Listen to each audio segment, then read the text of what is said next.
Και έρχομαι σε μία πορεία να πω ότι φτάσαμε το 2024. Είμαστε ακριβώς στη μέση του χρόνου και άλλοι 6 μήνες είναι που θα τελειώσει και αυτός ο χρόνος το 2024.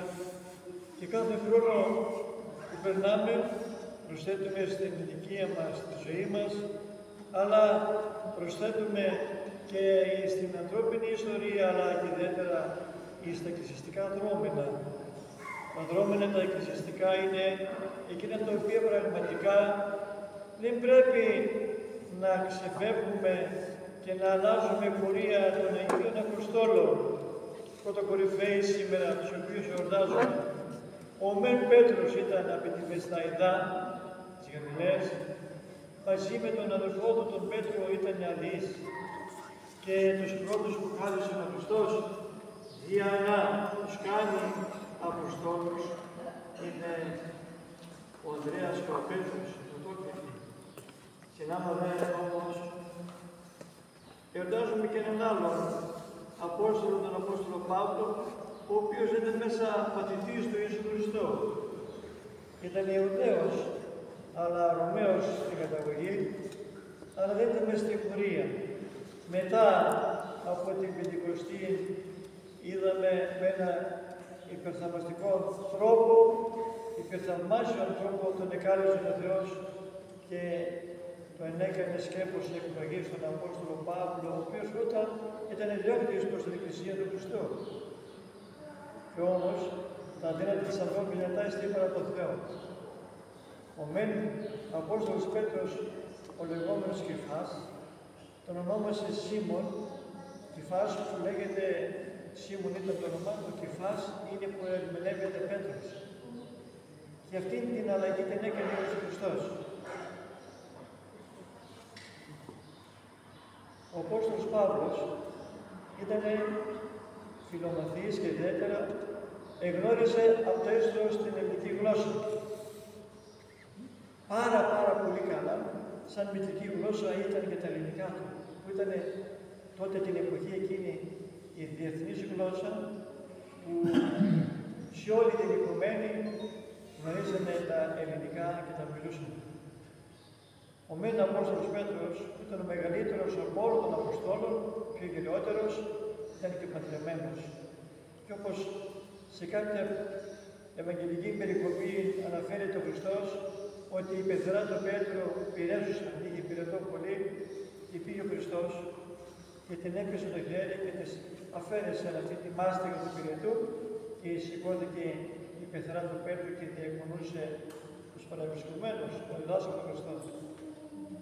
Ο Απόστολος Πέτρος πήγε και εκείνος με τη σειρά του μετά την Πεντηκοστή για να κηρύξει το Ευαγγέλιο του Χριστού μας εκεί κοντά προς την Ασία, στην Αντιόχεια, και στο τέλος έφτασε να απολογηθεί επάνω στη Ρώμη εις τον δυνάστη αυτοκράτορα των Έρωνα, όπου τον ετιμώρησε με σταυρικό θάνατο να τον σταυρώσει, αλλά η κεφαλή του όμως δεν καταγύσει προς την κάτω. Ο μεν Απόστολος Παύλος, αγαπητοί Χριστόδελφοι, που ακούσαμε και προλίγο, να περιγράφει όλα αυτά τα οποία υπέστη για τη σύσταση της Εκκλησίας. Δια να πηγαίνει όσο το δυνατόν σε πιο πολλά μέρη. Είναι ο Απόστολος της Ελλάδος. Ξεκίνησε από την Κύπρο. Από την Κύπρο λοιπόν πέρασε στην Μικρά Ασία, ανέβηκε προς Εφησίου, στην Έφεσο, βγήκε απέναντι στην Μακεδονία, στους Φιλιππισίους, Θεσσαλονικής, στην Ιβέρεια, κατέβηκε στην Αθήνα, έφτασε και κάτω ή στην Κόρινθο και ή στην Κρήτη.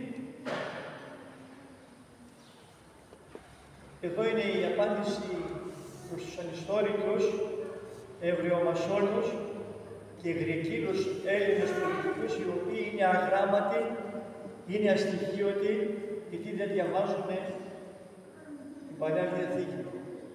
66 χρόνια προτού να γεννηθεί ο Χριστός, ήταν μια κυριαρχία των Μακαβαίων.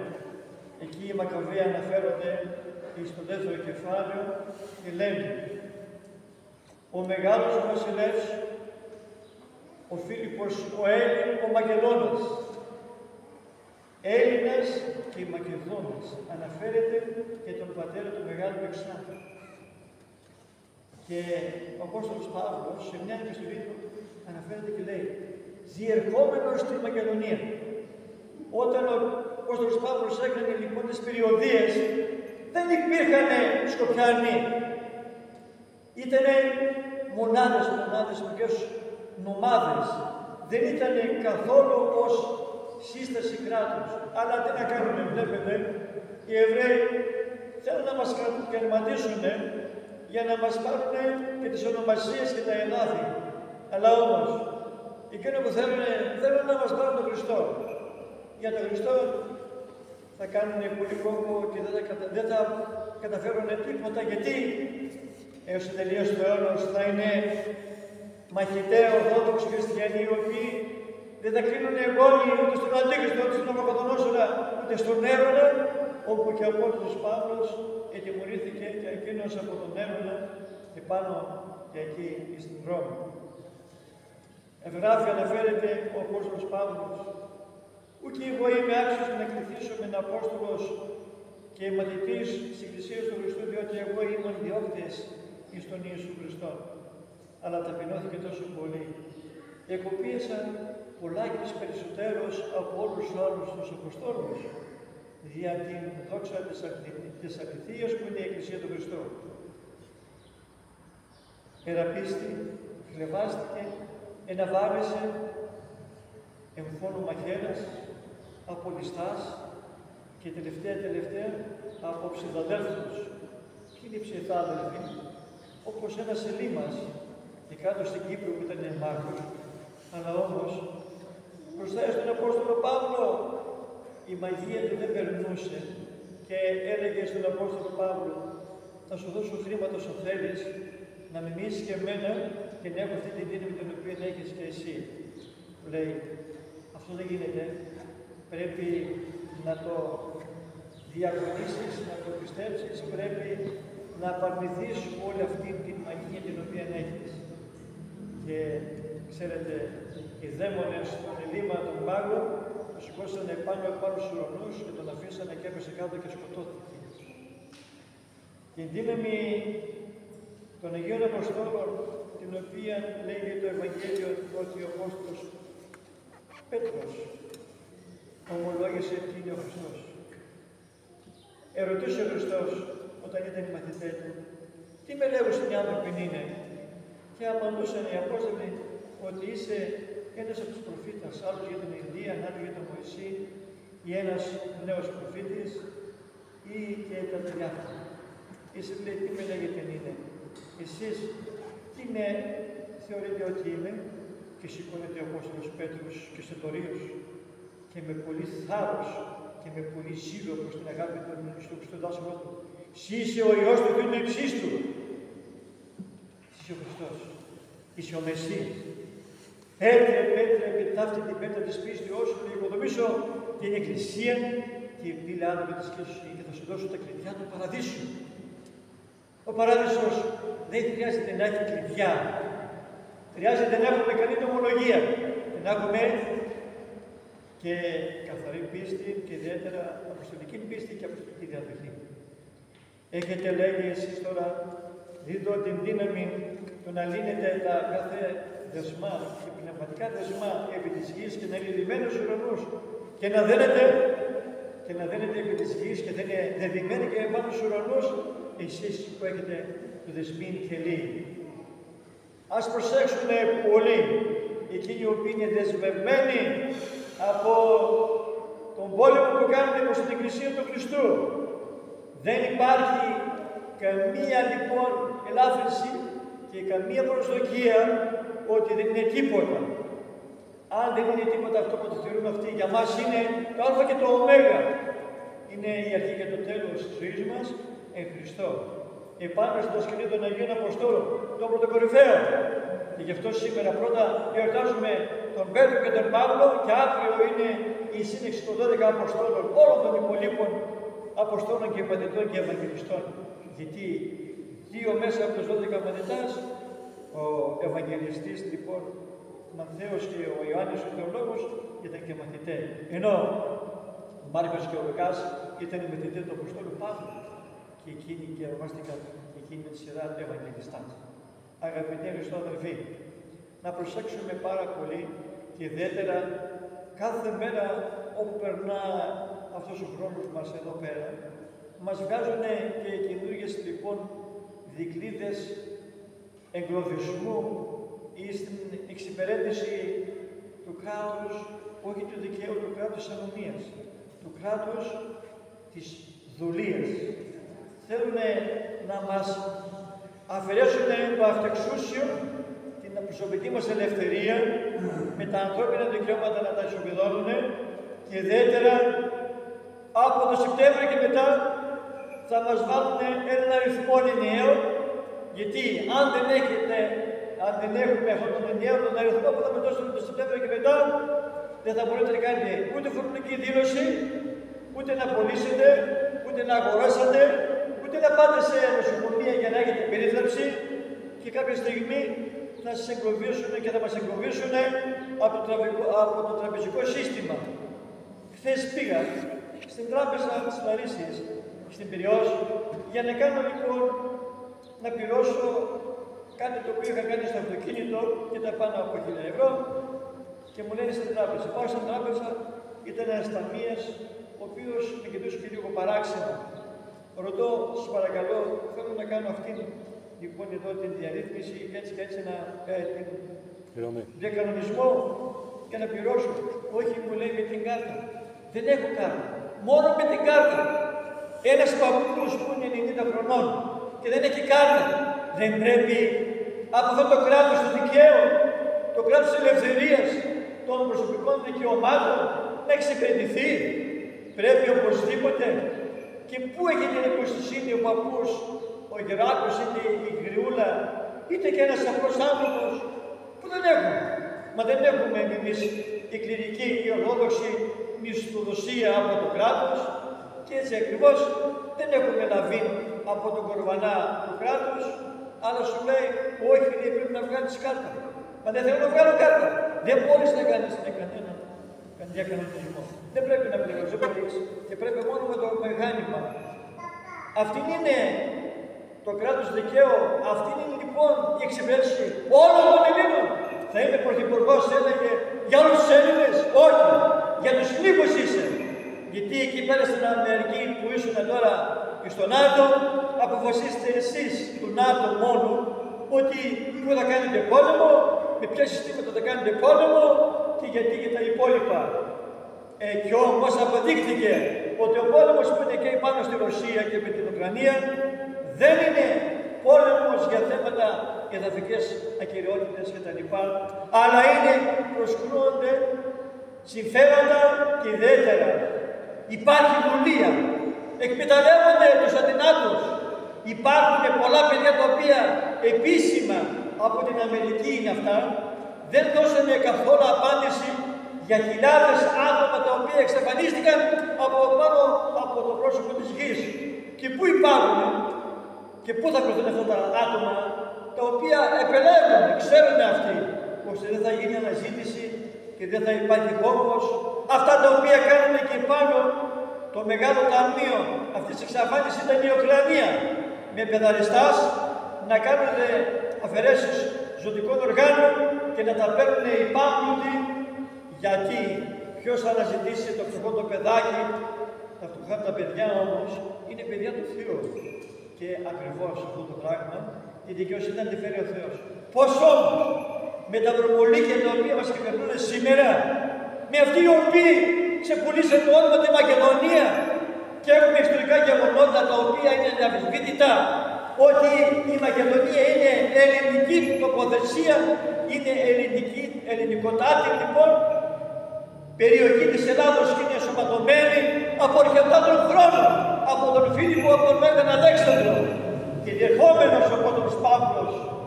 Αλλά όμως, πού είναι η κλινική της Δικούς Εκκλησίας να πάνε στον αγράμματο τον πρωθυπουργό του Ελλάδο Δεν είσαι χριστιανός, δεν γνωρίζεις η γραφή, την ελληνική.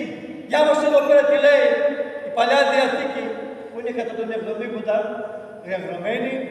Διάβασε και εδώ πέρα την Απόστολη.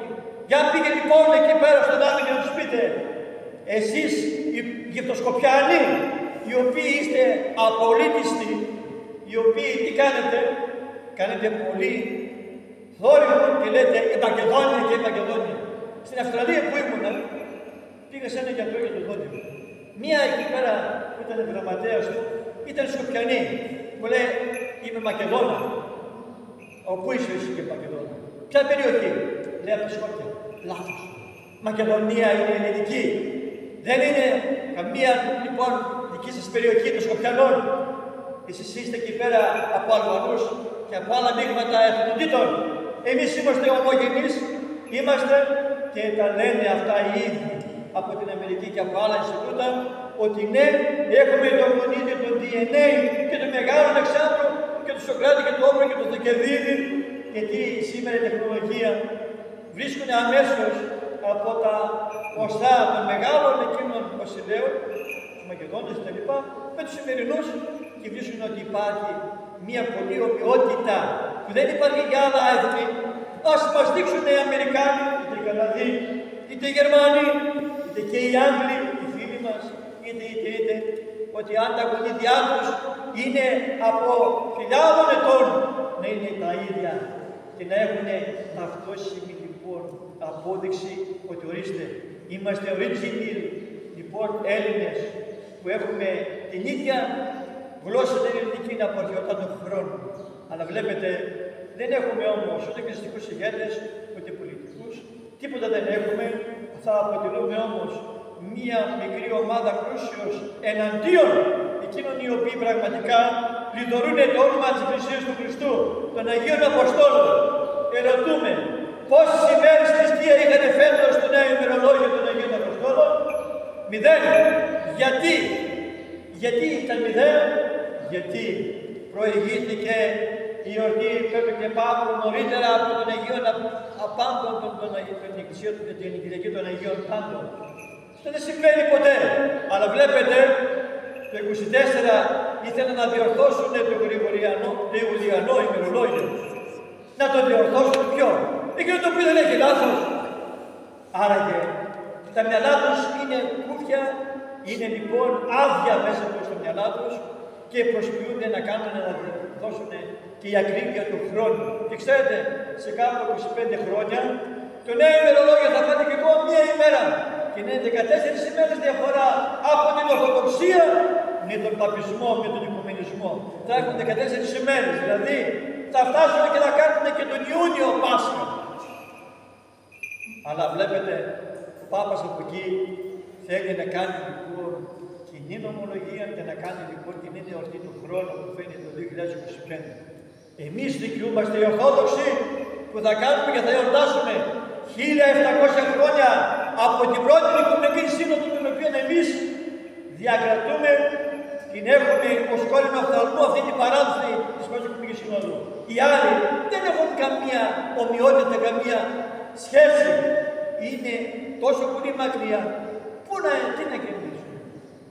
Ποια εντολή από την πρώτη Οικουμενική Σύνοδο τηρούνε? Καμία. Άραγε δεν έχουν κανένα δικαίωμα να πούνε ότι ναι, ότι τον χρόνο θα έχουν 1700 χρόνια και 1500 και 2000 χρόνια να φτάσουν, θα είναι χειρότεροι, θα γίνονται. Εμείς όμως, προσέξτε, θα παραμένουμε σταθεροί και θα είμαστε με τη βεβαιότητα για την αγνότητα της πίστεως μας, για το Πασχάλιο, για την παράδοση της Εκκλησίας μας, για το κήρυγμα των Αγίων Αποστόλων. Στείτε και κρατείτε, λέει, τις παραδόσεις που παραλάβετε, λέει, οι Άγιοι Απόστολοι. Ναι, με τη δύναμη και τη φώτιση και τις πρεσβείες των Αγίων Αποστόλων που το κορυφαίων Πέτρου και Παύλου, παραμένουμε σταθεροί, Εβραίοι και πορευόμαστε και θα αντικρούουμε όλα τα σχέδια, τα συνταγικά, τα προδρομικά του Αντιχρίστου. Και ακούστε, αρχίζουν και λένε, έρχεται η γρήπη των πτηνών. Ποια γρήπη έρχεται? Πού είναι αυτή η γρήπη των πτηνών? Τα πτηνά είναι μέσα στα δάση, στους αέρας και πάνω. Πού μια σχέση εδώ πέρα με τη γη? Τι είναι πτηνό, τι θα έχει το πτηνό? Γρήπη. Μα Μα έχει τέτοια μεγάλη αντοχή ο οργανισμός του κτηνού να αντέξει σε μια προσβολή γρίπης? Θα πέσει κάπου, θα πάει εκεί πέρα και θα πεθάνει. Όχι. Αυτά είναι τεχνικά για να αρχίζουν τα εμβόλια με άλλη παρτίδα. Πιο ενισχυμένοι για να φέρουν πιο πολλά αποτελέσματα που θέλουν αυτοί. Το αποτέλεσμα και ιδιαίτερα η προσδοκία της Εκκλησίας είναι ότι ο Χριστός είναι ο μεγαλύτερος λοιπόν θεραπευτής, ο αληθινός, ο πραγματικός για λάθος. Δεν θα δείξουμε καμία επίοικια και καμία εμπιστοσύνη ή στα προδρομικά χρονικά, στα έτη που πορευόμαστε και ιδιαίτερα στον Bill Gates και κάποιους άλλους οι οποίοι κάνουν σχεδιασμούς για να φέρουν το αποτέλεσμα που θέλουν αυτοί.